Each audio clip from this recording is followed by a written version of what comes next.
Une semaine de course déjà riche d'enseignements, les Açores dans leur sillage, le temps revenu à un calme tout relatif, l'heure est venue pour les équipages de tirer un premier bilan.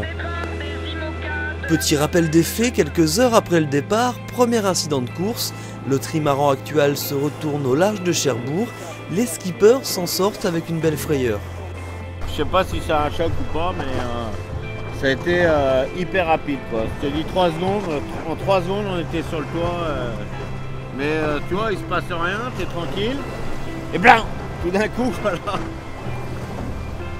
T'as tes 4 nœuds qui crèvent, quoi. Fenêtre à Cardinal puis Britair mettent cap sur le sud Finistère et abandonnent à leur tour.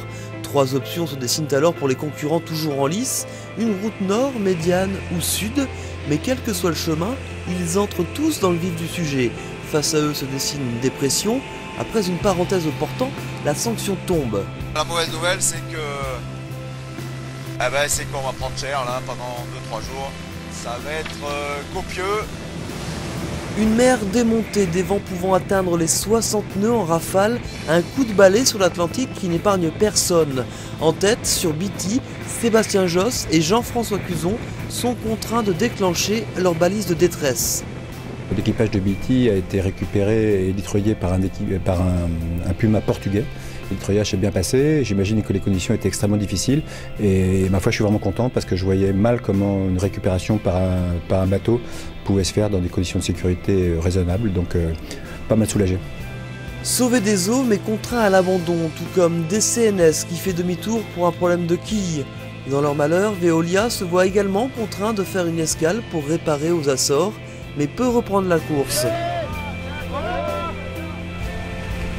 Artemis, Aviva, Groupe Bell, Prince de Bretagne et même les 2 leaders de flotte, Crébouaou et Safran, n'échappent pas à la violence de l'Atlantique. On vient d'essuyer un coup de vent à 50 nœuds et malheureusement le bateau s'est mis bout au ventre sur une grosse vague et la trinquette a pris à contre et on a viré avec la quille sous le vent, etc.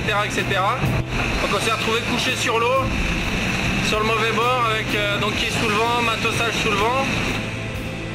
Changement de décor sur l'Atlantique, la dépression passée, la course reprend ses droits. Après avoir courbé les chines, les marins vont pouvoir reprendre leur partie d'échecs. Pour l'instant, Safran et Crépouaou semblent avoir un coup d'avance sur le reste de la flotte.